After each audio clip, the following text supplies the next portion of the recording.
हम्म, नमस्कार दोस्तों, स्वागत है आपका हमारे चैनल एबीएम नर्सिंग में। तो आज का हमारा टॉपिक है nursing care plan for acute pain related to back. तो चलिए शुरू करते हैं।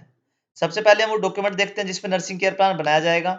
यहाँ पे क्लाइंट का नाम लिखा जाएगा, यहाँ पे नर्स का नाम लिखा जाएगा, यहाँ पे डेट लिखी जाएगी जब पेशेंट एडमिट हुआ है। तो इस टाइप से आपको यहाँ पे हमने 6 कॉलम लिए हैं।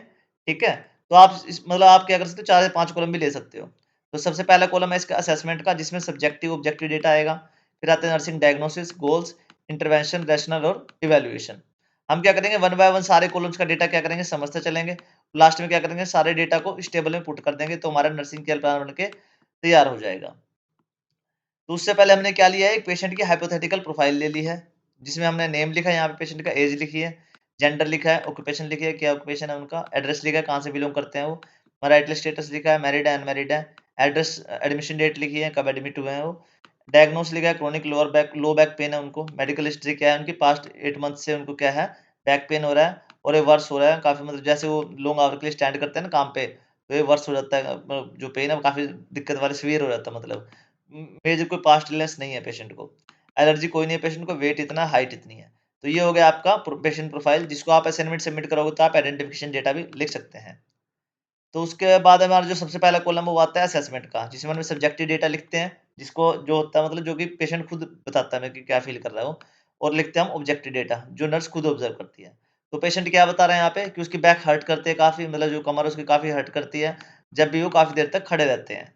उसका क्या पेन इंक्रीज हो जाता है जब वो बैंड फॉरवर्ड करते हैं, मतलब आगे की तरफ झुकते हैं। और वो क्या है, रात को सो भी नहीं पाते क्योंकि उसको उनको दर्द ज्यादा होता है कमर में। फिर आता है हमारा ऑब्जेक्टिव डेटा। तो पेशेंट क्या गार्डेड पोजीशन में पोस्चर में रहता है, ज्यादातर गार्डेड पोस्चर होता है एक, ठीक है। उसके बाद उनकी जो मोबिलिटी है वो क्या रिस्ट्रिक्ट हो गई है, मतलब ज्यादा चल फिर नहीं पा रहे हैं अभी भी वो। जो पेन स्कोर है उनका 7/10 आ रहा है, विच इज क्वाइट मतलब काफी ज्यादा है। ठीक है, न्यूमेरिकल रेटिंग जो स्केल होता है। डिफिकल्टी आ रही है उनको प्रोलॉन्ग स्टैंडिंग के लिए, ठीक है, ज्यादा देर तक खड़े नहीं रह पाते, ना ज्यादा देर तक बैठ पाते हैं वो। तो असेसमेंट के बाद होता है हमारा नर्सिंग डायग्नोस। तो यहाँ पे क्या रहा है हमारा, पेशेंट को एक्यूट और क्रोनिक पेन हो रहा है रिलेटेड टू मस्कुलोस्केलेटल स्ट्रेन, मतलब उनकी स्केलेटल में क्या है, जो मसल्स हैं उसके स्ट्रेन आ गए उसमें, तो उसको पेशेंट को क्या है, काफी क्रोनिक पेन हो रहा है। और क्या है, जो इनकी फिजिकल मोबिलिटी है वो क्या है, वो भी इम्पेयर्ड हो गई है, क्योंकि उनका पेन है और डिस्कम्फर्ट है उसकी वजह से। डिस्टर्ब स्लीप पैटर्न हो गए उनके, मतलब कभी सो रहे हैं कभी जग रहे हैं, क्योंकि उनका जो पेन है वो परसिस्टेंट है और रहते ही रहता है रात को उनको। नॉलेज नहीं है पेशेंट को इसके बारे में ज्यादा कि पेन मैनेजमेंट कैसे करते हैं, उसकी स्ट्रेटजीज कौन कौन सी होती हैं। फिर आते हैं हमारे गोल्स। गोल्स हमारे शॉर्ट टर्म गोल्स और long term goals. Short term goals क्या है हमारे, कि पेशेंट वर्बलाइज कर पाएगा कि जो उसका पेन है वो रिड्यूस हो गया है विद इन 24 आवर्स। और क्या पेशेंट समझ पाएगा कि non pharmacological pain pain relief methods है ना, जो से जैसे गर्म सेका वगैरह करना, ठंडे सेका करना, जिसमें दवाई की जरूरत नहीं होती है, तो वो मेथड कौन कौन से पेशेंट ये समझ पाएगा। लॉन्ग टर्म गोल्स में हमने क्या बनाया कि पेशेंट का जो पेन है वो लेस देन 3 आ जाएगा, ठीक है, जो पेन स्केल पे है। और क्या पेशेंट समझ पाएगा कि पेशेंट डेमोन्स्ट्रेट कर पाएगा, बता पाएगा कि जो उसकी मोबिलिटी है वो इम्प्रूव हो गई है और उसका पोस्चर भी ठीक हो गया है। पेशेंट क्या है, प्रैक्टिस कर पाएगा अच्छी लाइफस्टाइल चेंजेस को, ठीक है, ताकि उसका जो रिकरेंस है इस चीज की दोबारा ना हो उसको। फिर आते हैं हमारे इंटरवेंशंस। इंटरवेंशंस में हम क्या लिखते हैं, जो भी हमने अभी पेशेंट को प्लानिंग और इम्प्लीमेंटेशन कर दी है ना, वो इंटरवेंशन में लिखी जाती है।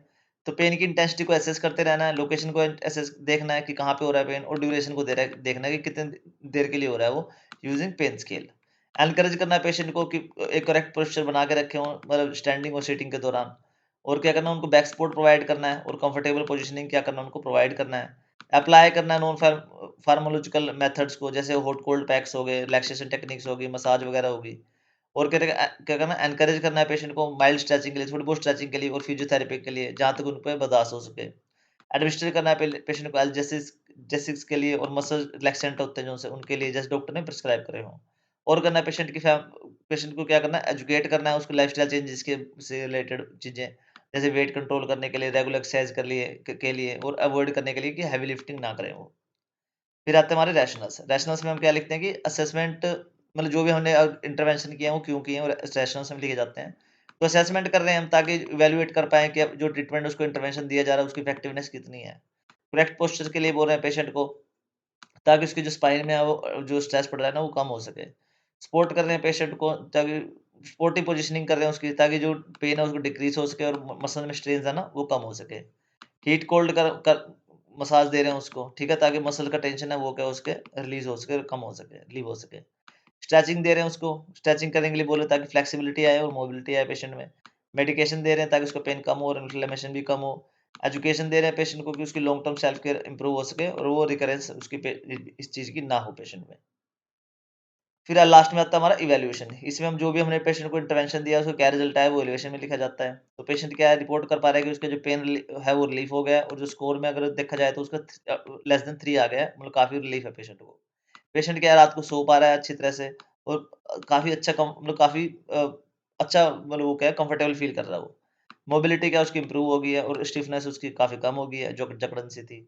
पेशेंट क्या वर्बलाइज़ कर पा रहा है कि जो अंडरस्टैंडिंग कर पा रहा है उसकी कि पोस्चर कैसे करना है, एक्सरसाइज कैसे करनी है और पेन मैनेजमेंट कैसे करनी है। तो एट द एंड हमने क्या किया, जो भी हमने डेटा समझा है वो हमने क्या किया इस टेबल में लाके यहाँ पे पुट कर दिया है। तो ये हमारा फाइनली नर्सिंग केयर प्लान बनके तैयार हो चुका है एक्यूट पेन के लिए। अगर आपको किसी को इसकी पीपीटी या पीडीएफ चाहिए तो आप मेरे को कमेंट करके बता सकते हैं। तो ओके बच्चों, thanks for watching. Please like share and subscribe ABM nursing. अगर आपको टॉपिक में कोई डाउट है तो प्लीज कमेंट करके पूछें। अगर आपको किसी और टॉपिक पे एनसीपी बनवाना है तो आप वो भी आप कमेंट करके बोल सकते हैं। थैंक यू बच्चों।